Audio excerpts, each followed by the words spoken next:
everyone, my name is Lizzie and today we'll be talking about my recent experience making beer.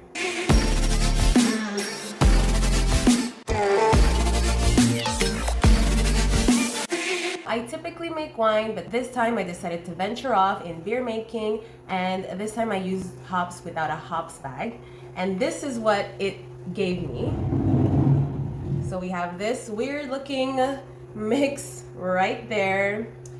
And for my next batch, the hops that I will be adding will be in a bag, but I refuse to buy one of those bags for hops. I will just cut up a stocking and put the hops within the stocking and then dip it inside the batch. I can say that beer making is much different than wine making because we had to boil the ingredients, contrarily to wine making, and it clearly looks different. So the hops are here inside the fermenting jar and I'm leaving them in for the whole fermentation period. And I know that the wort was tasted before the fermentation started and it was already bitter. Wine only becomes bitter after the yeast has eaten the sugar, so after a certain amount of time. Let's give this a taste since the fermentation has already started. And once I smell this,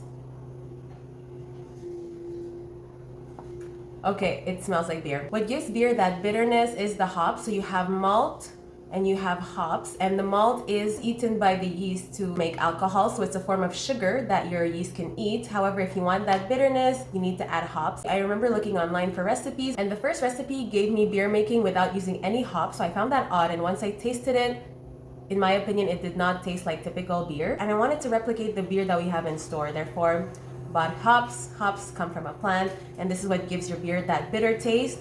And let's see what it tastes like. I'm using a syringe to extract the liquid, and I want to make sure not to pick up any hops or any solid particles into my little shot glass. So here we go. I'm taking just a bit because I typically do not like bitter beer. I like the fruity ones, and let's just give this a go.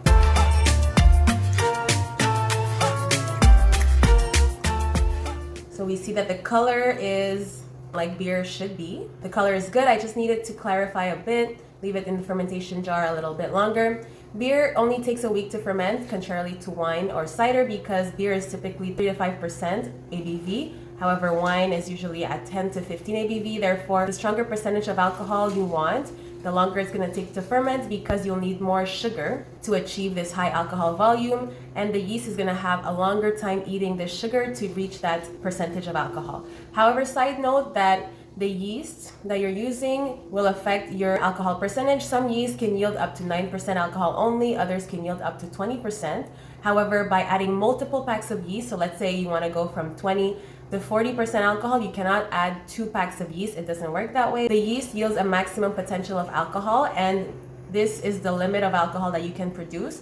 If, for example, you'd like to increase your alcohol percentage from 20 to a higher percentage when you're making vodka, rum, whiskey, for example, you'll need a still. This is a machinery that you can purchase. If it's legal where you're from, you can distill your alcohol to yield higher percentage alcoholic beverages.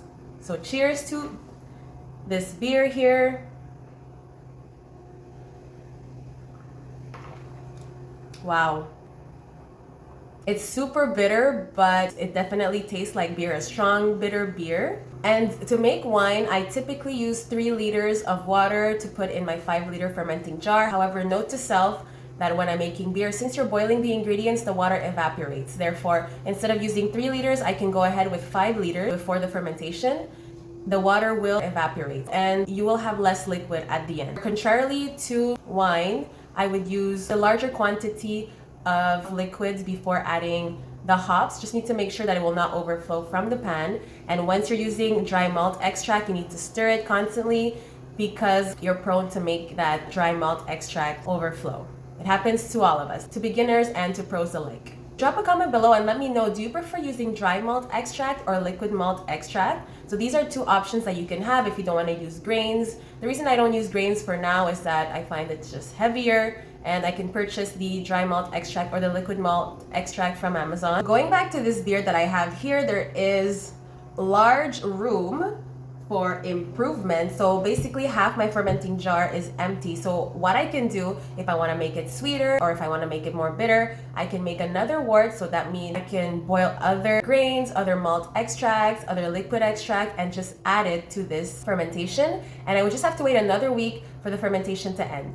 So the safest way to know if your fermentation is still going or if it's done is to use a hydrometer. The link is in the description below if you'd like to purchase one. And this will tell you your final alcohol gravity. And what this is the proportion of sugar that's in your liquid. So at first, when the yeast has not eaten all the sugar, there is more sugar inside your wash. And as the days go by and the yeast eats the sugar present in its environment, the sugar quantity will become lower and it'll be transformed into alcohol. This is the fermentation process, and this happens with all types of alcohol, whether it's wine, cider, beer, sake. And the main difference between all of these different drinks are the ingredients that you put inside your alcohol.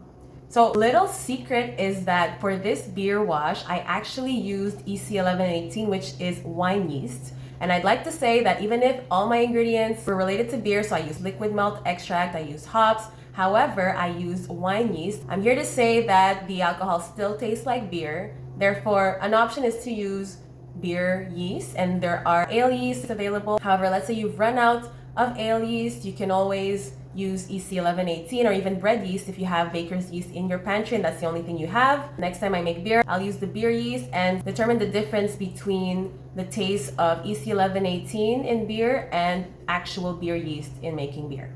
As for during the fermentation process, I can say that there are so much bubbles present in beer. I had a ton of foam inside my fermenting jar. They were all white at the beginning on top, then they were replaced by the hops floating on top. And after a few days, these hops that were floating all sunk to the bottom of the jar. And now I'm just waiting for the remainder of the particles to sink down so I can extract the top. However, I will add a bit of liquid to complete this wort, and I'd like to make it a little sweeter. Therefore, in the new liquid that I'll add, I will not add any more hops. I will just add malt extract. I'm gonna go with liquid malt extract because it expires quicker than powdered malt extract. In order to preserve your liquid malt extract, you can leave it in the fridge. If it's open, it's fine. However, there is an expiry date contrarily to powdered malt extract. I will start by not adding more yeast because the yeast is at the bottom of the jar. Therefore, once I add the wort, including extra sugar, I'm gonna stir the pot and the yeast will eat the newly present sugar added to the fermenting jar. And to complete your beer taste, of course, there is fizz. And let me just taste if there's fizz in this.